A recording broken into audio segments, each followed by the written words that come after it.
અંકલેશ્વર ઔદ્યોગિક વસાહતમાં પ્રદૂષણનો મુદ્દો ફરી એકવાર ગરમાયો છે.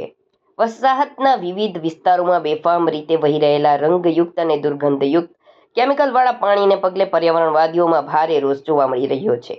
પ્રકૃતિ સુરક્ષા મંડળ દ્વારા આ અંગે સત્તાવાર રીતે ગુજરાત પ્રદૂષણ નિયંત્રણ બોર્ડની અંકલેશ્વર કચેરીને પુરાવા સાથે ફરિયાદ કરવામાં આવતા જ પ્રાદેશિક અધિકારીઓ દોડતા થયા છે અને સ્થળ તપાસ શરૂ કરી દીધી છે. અંકલેશ્વરમાં છેલ્લા એક સપ્તાહથી સ્ટોમ વોટર ડ્રેઇનમાં કેમિકલયુક્ત પાણી અલગ અલગ રંગના જોવા મળી રહ્યા છે. તો હવે તો જાહેર માર્ગ પર પણ કેમિકલયુક્ત પાણી વહી રહ્યું છે. એક તરફ ઉદ્યોગ મંડળ અને નોટિફાઈડ રાસાયણિક પાણી મામલે આક્ષેપો નકારી રહ્યા છે, ત્યારે જાહેરમાં વહેતા રાસાયણિક પાણીએ અનેક સવાલ ઉઠાવ્યા છે.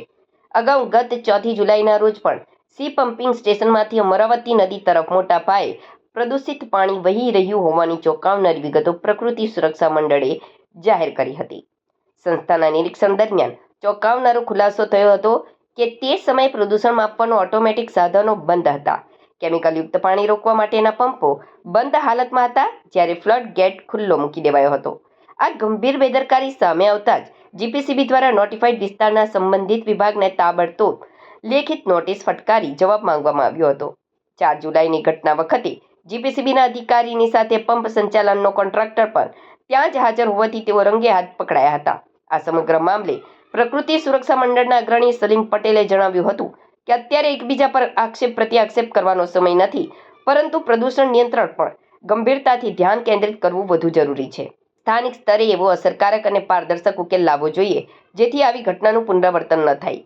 વારંવાર થતા આવા પ્રદૂષણને કારણે આખી અંકલેશ્વર વસાહતની વૈશ્વિક પ્રતિષ્ઠા ખરડાઈ રહી છે અને પર્યાવરણને ક્યારેય ન ભરાય તેવું નુકસાન થઈ રહ્યું છે. આજ રોજ અંકલેશ્વર ઔદ્યોગિક વસાહતોમાં ફરીથી અલગ અલગ જગ્યાએ પ્રદૂષિત પાણી વહેવાની ઘટનાઓ બની છે અને આ બાબતની જાણકારી અમોને સંલગ્ન વિભાગોને આપી છે. એમણે તપાસ કરવાની ખાતરી આપી છે.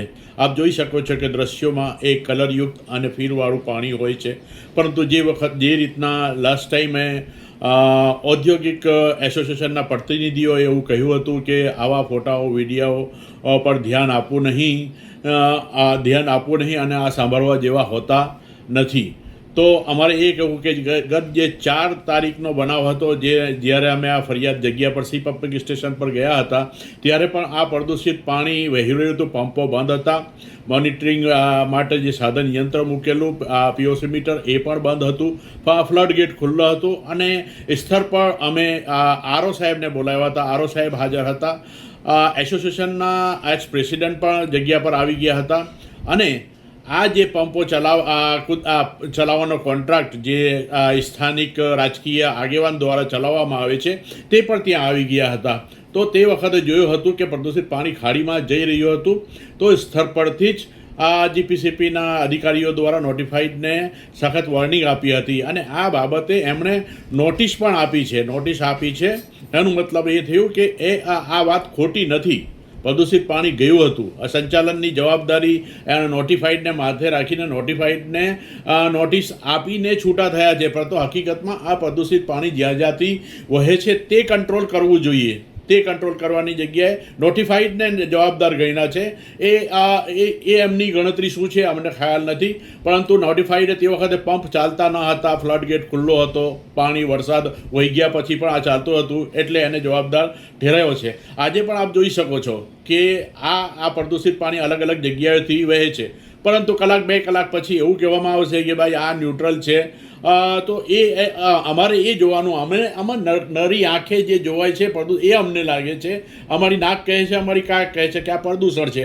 હા, એમના યંત્રો એવું કહે છે કે પ્રદૂષિત નથી. તો અમે બી એવું કહીએ છીએ કે આ ચાલો આપણે જગ્યા પર જઈને પાણીના ઘૂંટ પી લઈએ. અમારા કોઈ મિત્રએ પણ કહ્યું છે, અમે પણ એ જ વસ્તુ કહીએ છીએ કે પાણીના ઘૂંટ પીએ ને જોઈ લઈએ કે આ પ્રદૂષિત પાણી છે કે નહીં.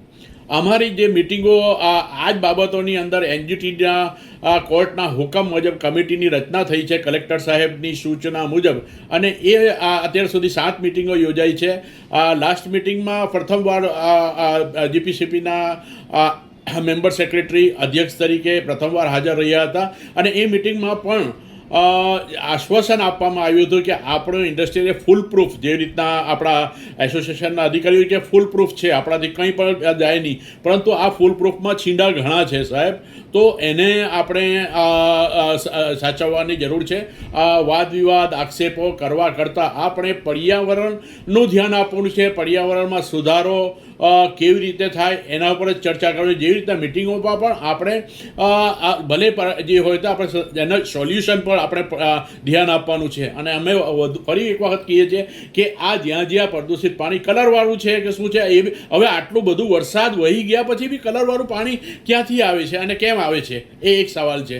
તો હવે આની અંદર વાદ વિવાદ ઊભો કરવા કરતાં પ્રદૂષણ પર કંટ્રોલ કરવાની જવાબદારી જીપીસીપી નોટિફાઈડ જે મિટિંગોમાં બધી જ એજન્સીઓ હાજર હતી, NGO સહિતની, તો દરેકને જવાબદારી આવે છે અને આનું સોલ્યુશન તાત્કાલિક લાવવું જોઈએ. નહીં તો પછી આગળ કોર્ટ કાર્યવાહીનો સામનો કરવો પડે. એના કરતાં પહેલાં અહીંથી સુધરી જાઓ એવી અમારી માંગ છે. Thank you.